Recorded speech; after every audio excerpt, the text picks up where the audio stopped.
Siempre he sentido fascinación por las gaitas. Sus notas nostálgicas y melancólicas me llegan al alma.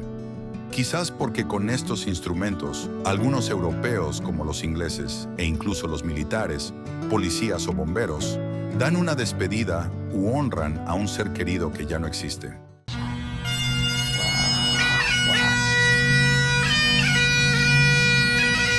I love